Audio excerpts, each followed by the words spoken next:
Me demandaron por manutención de un hijo que no conocía, llevaba años sin pareja y lo que descubrí después fue tan impactante que cambió todo.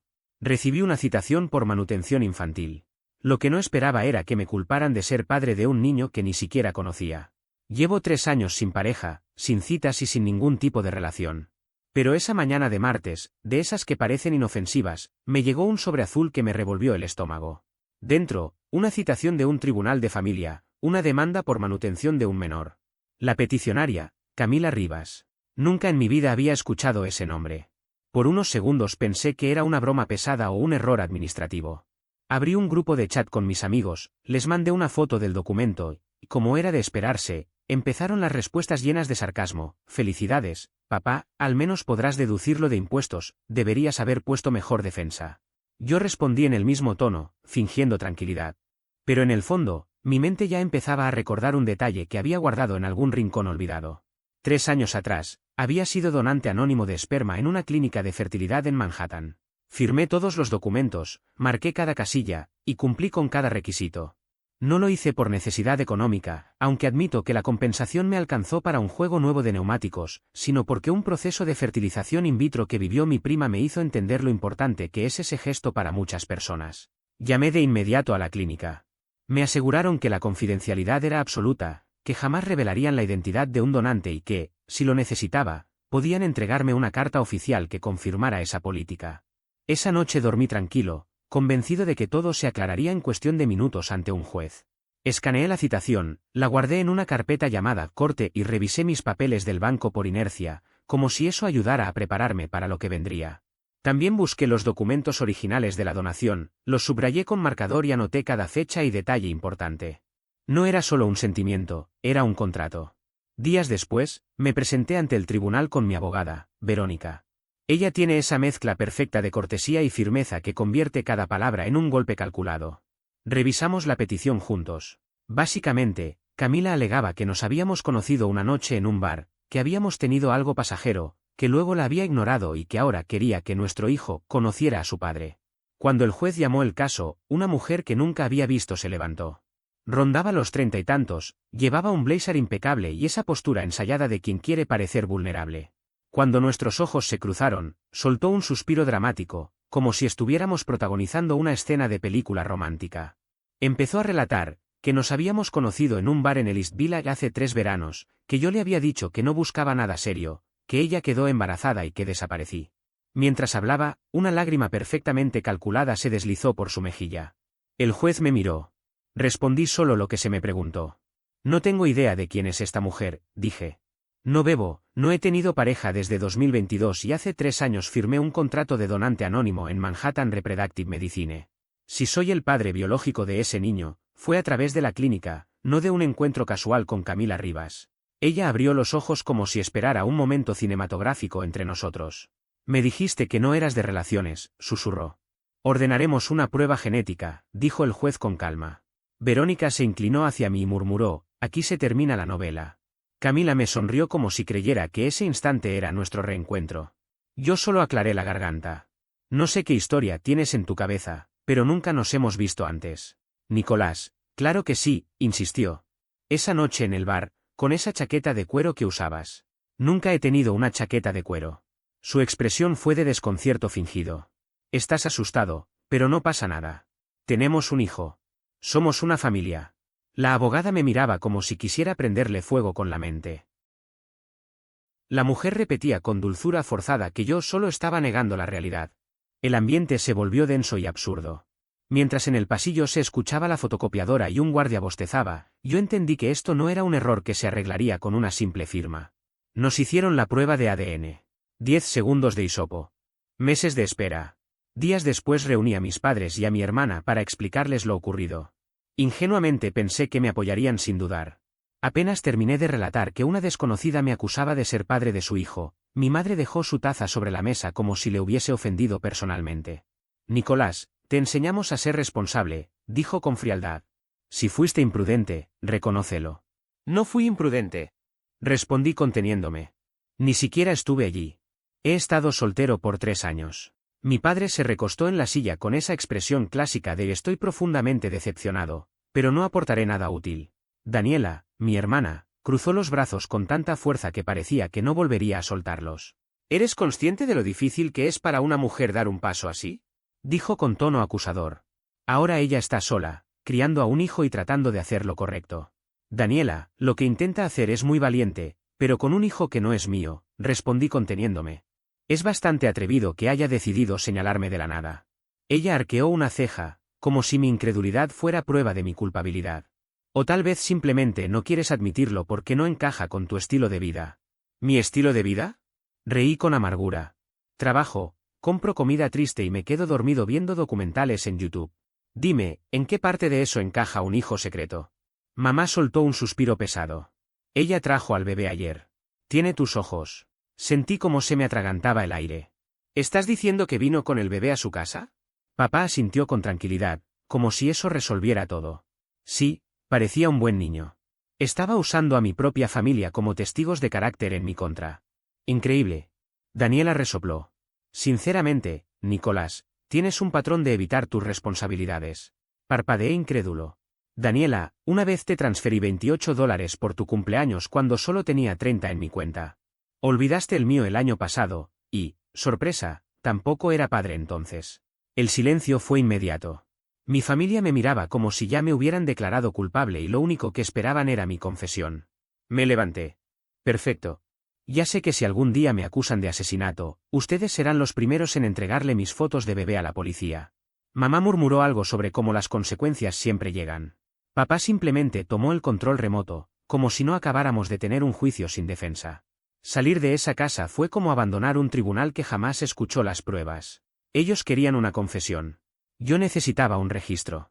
Poco después llegó el resultado, 99,99% de compatibilidad. Biológicamente, era el padre. En ese instante, mi estrategia pasó de defensa a auditoría. Nos volvimos a encontrar frente al juzgado, y aunque sabía que no era prudente, ahí estaba yo, otra vez frente a Camila Rivas. Camila, el examen de ADN ya llegó. Y sí, dice que soy el padre, dije con frialdad. Pero ambos sabemos que no fue por una relación que nunca existió. Tomaste algo que no era tuyo. Ella sonrió como si acabara de aceptar casarnos. Así que ya lo crees. Bien. Por fin podemos avanzar. ¿Avanzar a qué? Pregunté. A nuestra boda, obviamente. Lo dijo como si me estuviera ofreciendo papas fritas junto a una hamburguesa. Me quedé en silencio unos segundos. ¿Boda? Camila, no voy a casarme contigo. Mentiste, manipulaste una clínica y cometiste fraude. Su rostro se tensó un instante, pero luego soltó una risa suave.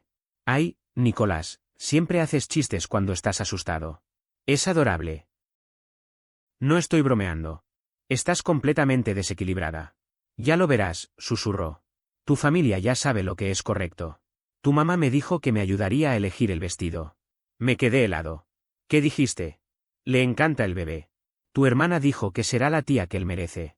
Ya formas parte de nosotros, Nicolás. Aún no lo aceptas, pero lo harás. Retrocedí un paso. Camila, escúchame bien. No voy a formar parte de esta fantasía. Necesitas ayuda. Ayuda real, profesional. Su sonrisa se amplió. Era esa sonrisa tensa y vacía que uno ve en alguien que ya perdió contacto con la realidad. No te preocupes, dijo. Vendrás a mí. No tienes opción. Estamos destinados. Y simplemente se marchó como si acabáramos de fijar la fecha de una boda que nunca existirá. Yo, mientras tanto, me quedé ahí debatiéndome entre llamar a mi abogado o a un exorcista. Minutos después, marqué el número de Verónica. No dije nada durante 30 segundos. Ella, tranquila, respondió. Escúchame. Padre biológico no es lo mismo que el padre legal.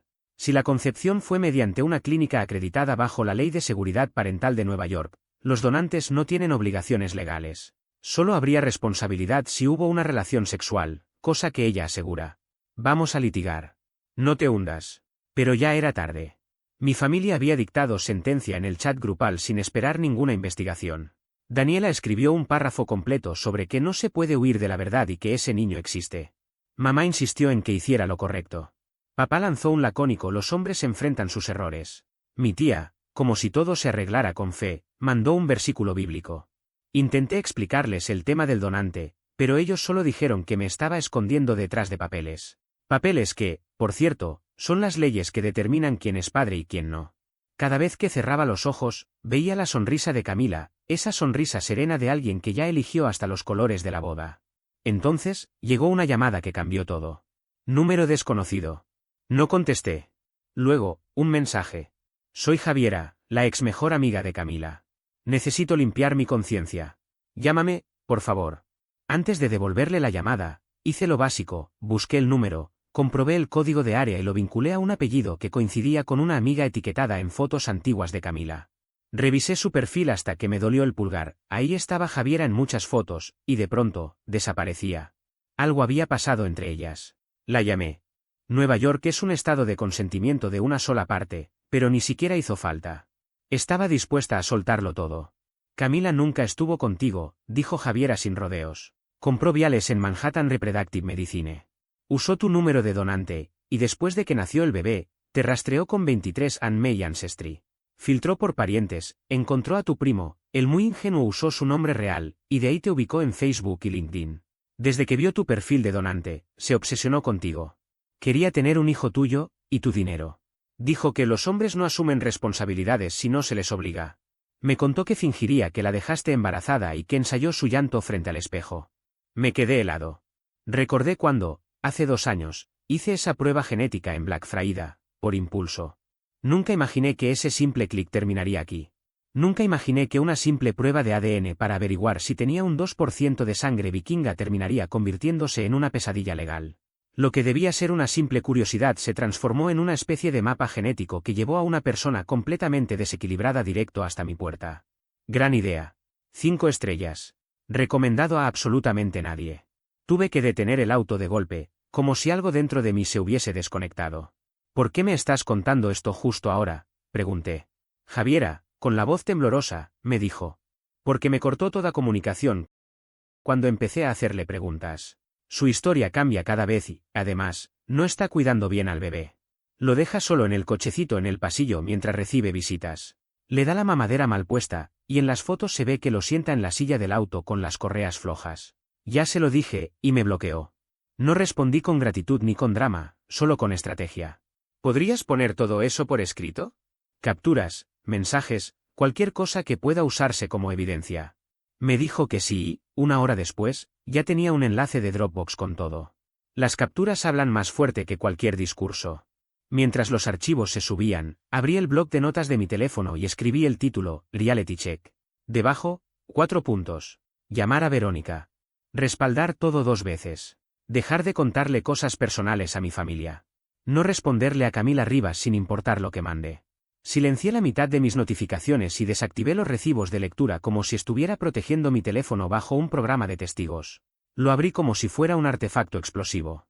Adentro había capturas de Camila presumiendo en un grupo sobre cómo había rastreado a un donante, fotos de los viales, un recibo de Manhattan Reproductive Medicine con el número de donante rodeado en rojo, esquemas de árboles genealógicos de 23 and Me y un borrador de una supuesta declaración judicial donde practicaba un guión acusándome de haberla abandonado. Fue en ese momento cuando la vergüenza quedó en segundo plano y mi sentido de estrategia tomó el volante. Despejé mi mesa del comedor como si estuviera montando un laboratorio forense. Abrí la laptop, desplegué Dropbox, imprimí documentos, coloqué notas adhesivas y resaltadores de colores. Todo perfectamente organizado, como si la venganza tuviera un plan de estudios. Construí una línea temporal, fechas de la clínica, registros de 23 and Me, mensajes de Javiera, notas de CPS. La pegué en la pared como un detective a punto de perder la cordura por exceso de café. Cada contradicción nueva que encontraba era acompañada de un murmullo, te tengo. El teléfono vibró. Verónica. Contesté antes de que sonara el primer timbre. Tengo un plan, dije. Envíame todo esta noche, respondió sin titubear. Exporté los PDFs como si cobrara por megabyte. Los nombré con fechas y descripciones precisas, 2022-06-17-CL-Clinic-Receipt, PDF. No quería que ningún juez tuviera que descifrar un caos de carpetas, quería que la historia estuviera narrada desde los nombres de archivo y las marcas de tiempo. Cuando la barra de carga llegó al final, me quedé mirando la pantalla como esperando una ovación. No llegó. Pero sí un mensaje de Verónica, listo. Ahora jugamos a la ofensiva.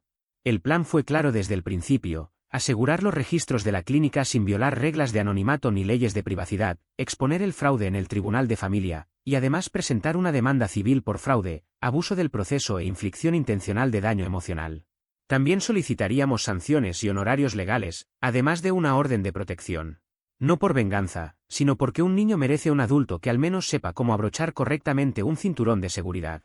Me reuní con Verónica al día siguiente. Al revisar los archivos de Dropbox, frunció el ceño como quien encuentra algo repugnante. Sepine a Manhattan Reproductive Medicine, dijo, golpeando el bolígrafo sobre la mesa. Pediremos los registros de cadena de custodia de los viales que Camila compró. No necesitamos tu identidad, solo que el número de donante coincida con los marcadores genéticos de la prueba judicial. También exigiremos sus comunicaciones con 23andMe y Ancestry. Aunque se resistan, las capturas de Javiera ya nos dan medio camino recorrido. Sumaremos la declaración jurada de Javiera. Presentaremos una moción para desestimar la petición de manutención con sanciones por conducta frívola bajo CPLR 130.1.1. Y además una demanda civil, fraude, abuso de proceso y daño emocional. Adjuntaremos todo. Pediremos honorarios, daños por pérdida de ingresos y medidas cautelares. También una orden de protección. Y un registro público que deje claro lo que hizo, añadí, con una chispa de rencor. Verónica alzó la vista.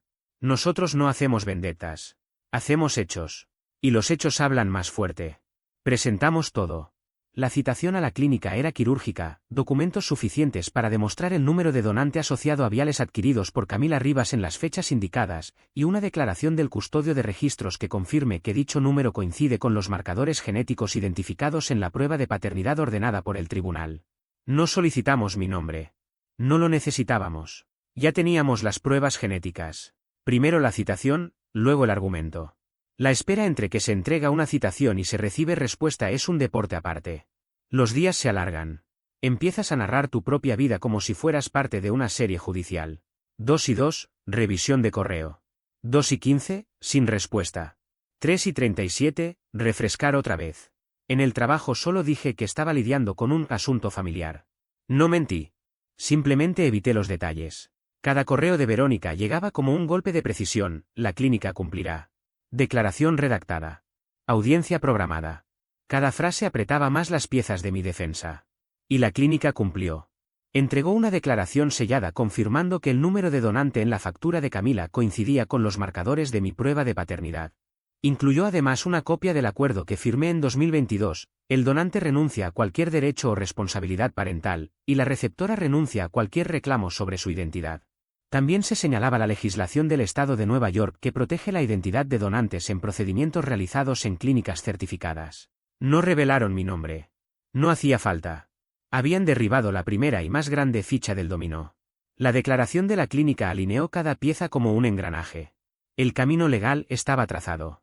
Y yo, por primera vez desde que todo empezó, respiré con la seguridad de que esta vez no me iban a aplastar. Javiera presentó una declaración jurada notariada, con capturas de pantalla anexas. En ese documento detalló fechas, lugares y circunstancias, reconociendo que ella misma había contribuido a lo ocurrido. Incluyó incluso una disculpa, como si eso tuviera algún peso legal, pero los tribunales no juzgan sentimientos, juzgan hechos y fechas. Regresamos al tribunal de familia para la audiencia de la moción. Camila entró vestida con una blusa blanca, como si el color pudiera otorgarle autoridad moral. Su abogada intentó proyectar seguridad, pero Verónica desarmó cada argumento con precisión quirúrgica, explicando la secuencia de eventos como un mecánico que describe un motor averiado. Su señoría, dijo Verónica, la parte demandante afirma que existió una relación sexual. Presentamos la declaración de la clínica que certifica que el embarazo fue producto de una reproducción asistida con un donante cuyo número está reservado. Conforme a la Ley de Seguridad Parental de Nueva York, los donantes no son considerados padres legales. También anexamos el comprobante de compra de la propia señorita Rivas y la declaración jurada de su examiga, donde admite haber planificado esta manipulación y utilizado una base de datos genética para localizar a mi cliente. La petición de la parte contraria constituye un fraude al tribunal. En una sala de familia, las emociones son solo ruido de fondo, las leyes son las que tienen voz. La expresión de la jueza no cambió en lo absoluto, lo cual siempre es una buena señal cuando los hechos hablan por sí solos. Abogada, dijo mirando a Camila. Ella intentó llorar, aunque sin sincronizar con la gravedad del momento. Yo solo quería que mi hijo tuviera a su padre, dijo sollozando. Tiene derecho a recibir apoyo económico. Me miró como si compartiéramos algo más que un análisis de laboratorio. Crucé los brazos. También tiene derecho a una madre en su sano juicio, respondí. En ese instante, su mirada se endureció y las lágrimas desaparecieron de golpe. Esto no tiene por qué ser tan difícil, Nicolás, dijo con voz suave, pero calculada. Ganas buen dinero, he visto tu perfil en LinkedIn. Qué romántico, repliqué. No estoy pidiendo mucho, solo lo justo. Me lo debes, a él y a mí. No te debo nada. Fuiste tú quien fue de compras por ADN como si estuvieras en Amazon Prime. Torció ligeramente la cabeza, con una sonrisa que apenas se sostenía. ¿Crees que puedes ganarme? El tribunal está de mi lado. Tu familia está de mi lado. Qué bien, contesté. Ellos podrán darte apoyo emocional, yo enviaré un abogado. Su rostro se congeló un instante antes de volver a esa sonrisa amplia y artificial. Vas a pagarme de una forma u otra, Nicolás. Más te vale que sea por las buenas. Di un paso atrás, por un momento parecía que iba a levitar. Sí, eso va a ser un no rotundo. La jueza no se inmutó. No es el padre legal según la ley. El embarazo fue resultado de reproducción asistida en una clínica autorizada. Su declaración jurada afirmando lo contrario parece ser falsa. Y el perjurio no es un plan de crianza. La petición fue desestimada con prejuicio, que en lenguaje judicial significa, no regrese con este disparate. Además, impuso sanciones a Camila, obligándola a cubrir parte de mis honorarios legales. No era la suma completa, pero sí lo suficiente para enviar un mensaje contundente: el tribunal de familia no es un escenario para fanficción personal. Cuando el mazo golpeó, el pasillo fuera de la sala sonó más ruidoso que la propia audiencia. Verónica me entregó una copia de la resolución. Si quieres, enmárcala, me dijo. No soy del tipo que cuelga documentos legales en la pared, pero doblé cuidadosamente la hoja y la guardé al frente de mi carpeta. 2 palabras resaltaban en negritas, con prejuicio. Ninguna ambigüedad. Fase 2, la demanda civil. Presentamos la querella en la Corte Suprema y adjuntamos el expediente del Tribunal de Familia. Reclamamos daños por fraude y abuso de proceso, el tiempo que tuve que ausentarme del trabajo, los gastos legales, el daño a mi reputación ante mi familia y mi empleador, y las semanas de insomnio y ansiedad. También solicitamos una orden de protección en materia penal por el acoso. Camila había utilizado una base de datos genética para identificarme, había creado cuentas falsas para espiarme y Javiera tenía capturas que probaban todo. Incluso había mensajes suyos detallando mis rutinas: compra en la bodega de la Novena, siempre elige Gatorade azul. Como si eso pudiera convertir un refresco en un arma. La demanda civil era números y papeles, horas, tarifas y daños. Mis padres fueron los primeros en llamar. Mi madre dijo: leímos la resolución, lo sentimos mucho. Deberíamos haberte creído. Luego mi padre: estuve equivocado. Manejaste todo mejor de lo que yo lo habría hecho. Conmovedor, claro. Pero convenientemente tardío. Después apareció Daniela, como siempre, lista para emitir su sentido común. Sigo pensando que podrías haber tenido más compasión. Ella claramente no está bien. ¿Compasión? Respondí seco. Por la mujer que usó una jeringa y un motor de búsqueda para fabricar una familia sin mi consentimiento. Apagué la pantalla del teléfono y lo dejé boca abajo, como si me debiera dinero. Si la confianza se rompe antes de que exista una sentencia, no esperes un desfile de bienvenida cuando me declaren inocente. El abogado de Camila intentó negociar. Mi clienta retirará todas las demandas si su cliente acepta firmar un acuerdo de confidencialidad y no tomar acciones adicionales. Verónica se rió como si alguien le hubiera dicho que un gato haría la declaración de impuestos este año. Ya ganamos en familia, dijo. No vamos a negociar con un recibo en la mano. Durante el descubrimiento, salieron a la luz toneladas de errores suyos: historial de búsquedas de genealogía pocas semanas después del nacimiento, la factura de la clínica, publicaciones en grupos de Facebook presumiendo de haber resuelto un caso de donante, e incluso foros legales donde preguntaba si podía inventar un encuentro casual, para fingir paternidad biológica. La audiencia por la orden de protección fue rápida. Javiera testificó. Yo también. Camila trató de llevarlo a un terreno emocional. Solo quiero que él forme parte de la vida de mi hijo. La jueza la miró con la misma expresión que un contratista tendría al escuchar que alguien quiere arreglar cimientos con frases motivacionales. No contacto. 2 años, dictó la jueza. No fue dramatismo, fue distancia medida en metros. Camila parpadeó, con rabia contenida. ¿Así que él simplemente se libra? Dijo como si yo hubiera huido de un accidente. Ni Verónica ni yo nos inmutamos. Por dentro, sentí como algo pesado se deshacía en mi pecho. Una semana después de esa audiencia, mi vida volvió a estar en silencio, sin demandas, sin cuentas falsas llamándome donante irresponsable, sin discursos moralistas de Daniela. El silencio parecía sospechoso, como cuando has vivido demasiado tiempo bajo sirenas. Pero no era el preludio de otra tormenta, era la calma real.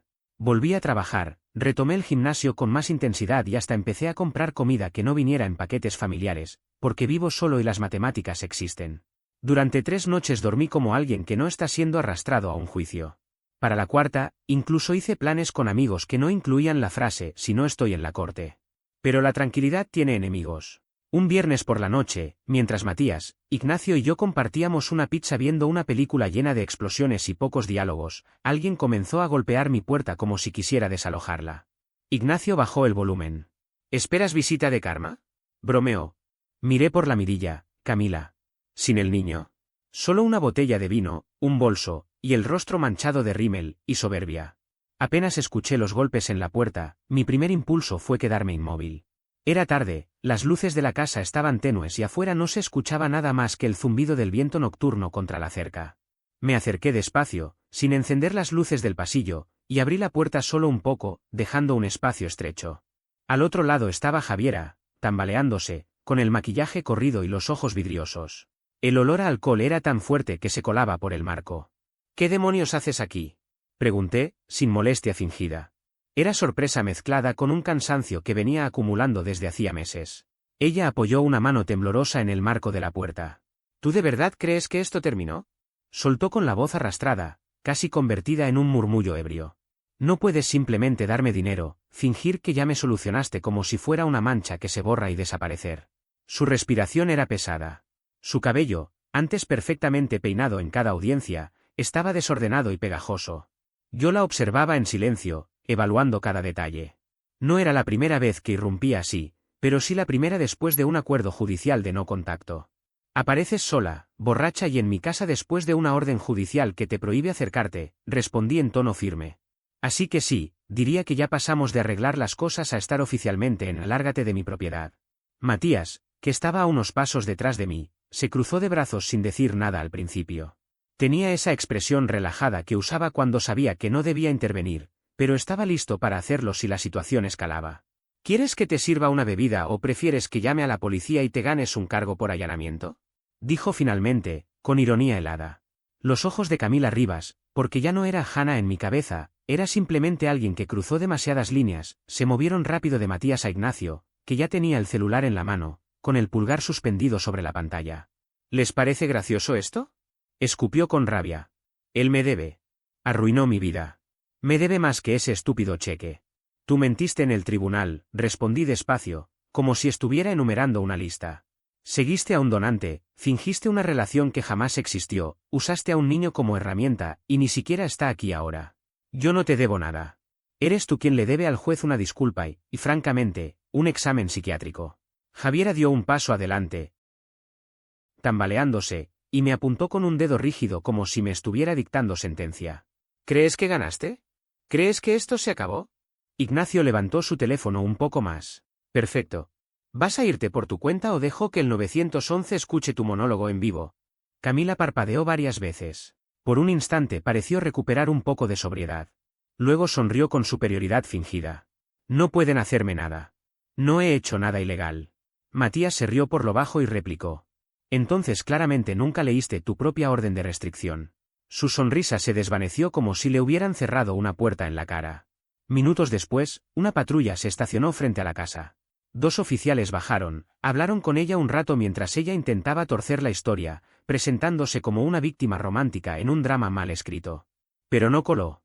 La escoltaron fuera con cortesía, sin esposas, pero con la advertencia más clara que puede dar un agente: «No regreses». Cuando la puerta se cerró detrás de mí, Matías regresó al sofá, tomó otra porción de pizza y dijo riendo. Fue como ver los extras de un documental de crímenes. Ignacio levantó su vaso de cerveza y brindó. Por los límites, los honorarios legales y las ex que creen que las leyes son opcionales. Chocamos los vasos, y por primera vez en meses, sentí algo que se me había vuelto extraño: libertad. Cuando ellos se fueron, revisé la cerradura 3 veces. Activé de nuevo las alertas de la cámara exterior, las mismas que había silenciado cuando quise creer que no las necesitaba. No tenía miedo. Simplemente ya no estaba dispuesto a ser tomado por sorpresa. A la mañana siguiente le envié a Verónica un breve reporte con el número de incidente. Me respondió con un simple documentado y un emoji de pulgar arriba. Una palabra seca, pero poderosa. Se sentía como encajar la tapa perfecta de un frasco. La tristeza real no llegó por ella, sino por el niño. Era esa tristeza que no se publica en redes. La que llega cuando imaginas sirenas, titulares y consecuencias irreparables. Javiera dejaba al pequeño en un cochecito en los pasillos mientras entraba y salía con hombres, le ponía el biberón sin sostenerlo, lo aseguraba mal en el asiento del auto. Y las pruebas eran concretas, una foto del niño sentado en sentido contrario, con el clip en el abdomen y las correas flojas, una historia de Instagram mostrando el cochecito abandonado en un pasillo a las 10 de la noche mientras ella estaba dentro de un departamento por más de 20 minutos, un mensaje de texto que decía, no me deja dormir. Así que le di melatonina otra vez, acompañado de un frasco no apto para bebés. Eso no era ser madre. Era jugar a la ruleta rusa con un monitor de bebé. Llamé a servicios de protección infantil. Registré fechas, direcciones, capturas. Nada de adornos, solo hechos. También envié una carta certificada a la administración del edificio, las cámaras no discuten, y yo confiaba más en ellas que en cualquier testimonio. La intervención fue rápida, visita al hogar, plan de seguridad, clases obligatorias, inspecciones sorpresa. No se llevaron al niño, porque esto no es una serie dramática. Le dieron una oportunidad, arreglar las cosas o enfrentar consecuencias serias. Los informes de CPS fueron claros, hechos, no opiniones. Presentar la denuncia no fue catártico. Fue tedioso, largo y con un nudo en el pecho que no se iba. La trabajadora social hablaba con ese tono neutro de alguien que ha escuchado historias terribles incluso antes de almorzar. Me aferré a los datos, horarios, ubicaciones, imágenes. Cuando llegó el número de caso, lo guardé en la carpeta con el resto de las pruebas. No por orgullo. Por protección. Javiera no cambió nada. Faltaba a clases, subía fotos diciendo que todo estaba bien y vivía como si las reglas no aplicaran para ella. Luego quiso revertirlo, me acusó de acoso, dijo que yo creaba un ambiente hostil. Un error. Dejé de jugar a la defensa. Me senté, abrí documentos legales y convertí todo en estrategia. No eran amenazas. Eran PDFs, estatutos y sellos judiciales. Presentamos una moción por conducta frívola, desacato por violar la orden y una acción civil por abuso de proceso y difamación. Lanzamos notificaciones de preservación de datos, citaciones para sus redes y registros telefónicos. Cruzamos cada uno de sus horarios con las cámaras del edificio. No había coincidencias. La notificaron a las 9:02 de la mañana, en el lobby de su trabajo. Un sobre Manila. Una firma. Ni dramatismo ni confrontaciones. En la audiencia, el juez revisó los registros, las imágenes y el historial de CPS. Su denuncia se desmoronó de inmediato. Sanciones aprobadas. Reembolso de gastos legales concedido. Su historia de me está acosando murió en esa sala, frente a todos. Registramos la sentencia en el condado, bloqueando cualquier intento de compra futura. Cuando no pagó, pasamos directamente a la ejecución, congelación de cuentas, embargo de sueldo. Mientras tanto, Verónica envió el expediente a la clínica. Bloquearon su acceso nacionalmente. No más Downer Shopping. La orden de protección se extendió 5 años más después de que apareciera por accidente cerca de mi edificio. El arrendador recibió notificaciones vinculadas a la orden. Cada intento de ensuciar mi nombre terminó notariado, archivado y convertido en un acto con consecuencias legales. La ejecución no es venganza. Es contabilidad con filo. Suena agresivo, pero es solo matemática con un sello judicial. El embargo se aplicó sin ruido. No hubo celebración. Solo silencio. Trabajo. Normalidad. Cuando Verónica me reenvió el mensaje final con la palabra ejecutado, cerré el portátil y respiré hondo. Javiera nunca enfrentó lo que realmente debía. Solo gritó cuando yo respondí con hechos. Ella quiso hacerme un personaje de su tragedia personal. Yo la convertí en un expediente público. Mi familia quiso reconciliaciones vacías. Yo les di límites reales. La clínica reforzó sus protocolos. Yo cerré mis datos genéticos, advertí a mis primos, desactivé rastreadores y archivé todo en una carpeta llamada recibos. Dormí mejor esa noche. No porque ganara una guerra, sino porque había terminado un asedio silencioso. Llámalo venganza si quieres. Yo lo llamo justicia con los dientes afilados. No la perseguí. La documenté.